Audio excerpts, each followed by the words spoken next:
Alright, welcome back to I may be a receptionist, but I'll solo any boss to clock out on time. Anime Review, episode number 10.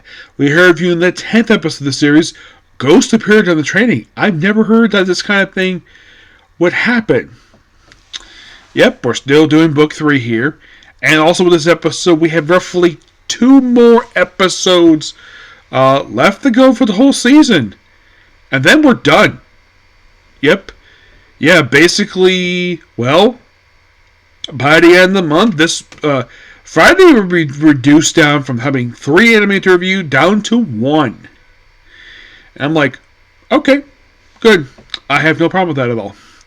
Also, basically, next anime review, which is going to be juggled down, but basically, at that point, that will have roughly 8 more to go. Yep, just 8 more. And that's it. So, in the case of this episode, so right after the whole thing with the crazy thing, oh yeah, basically have the idol guild receptionist basically say, oh yeah, she's a workaholic. Basically, for the next episode, we see Jade, and we're talking about how awesome Jade is, and then Jade just walks on by the classroom. He just looks at Aaliyah, waves at her, and just went, please don't call my name, and then he just walks away. Like, okay. And then right after this,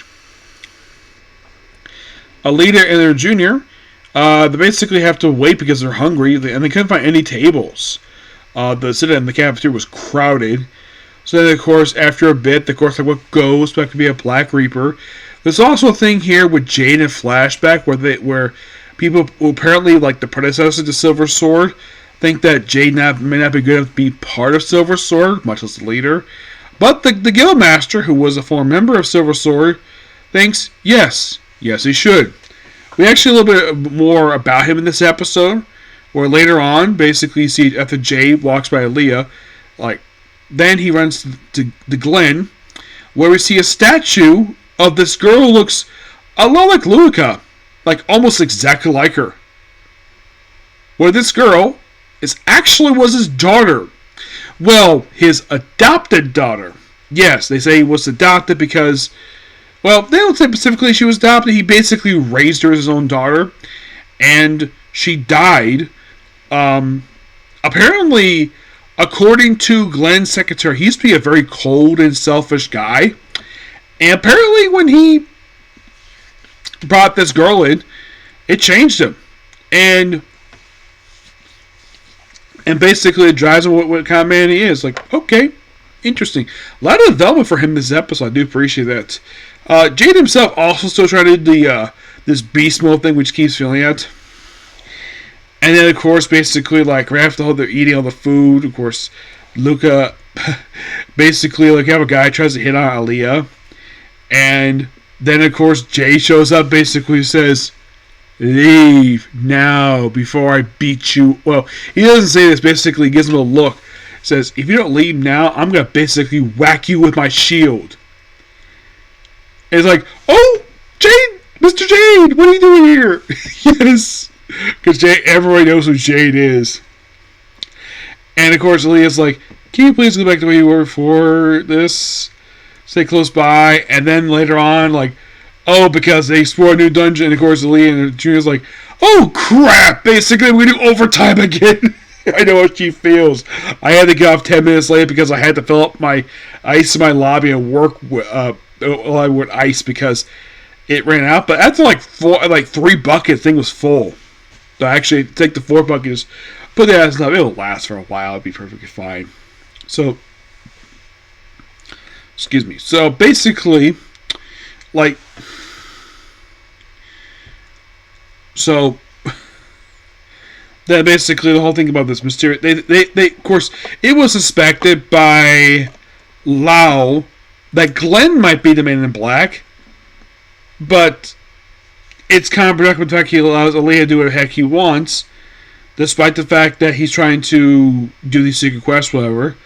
And then we finally see the Man in Black. We don't know who he is.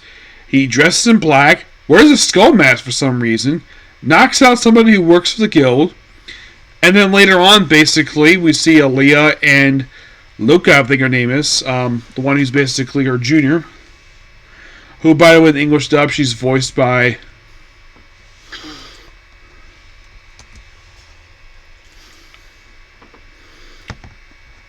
I think Luca's the healer. I think this is, Lila.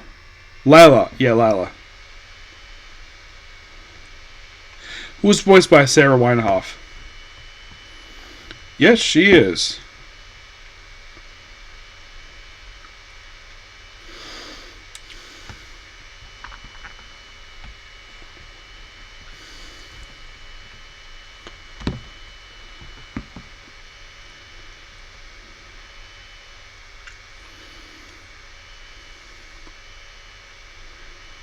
Let's see.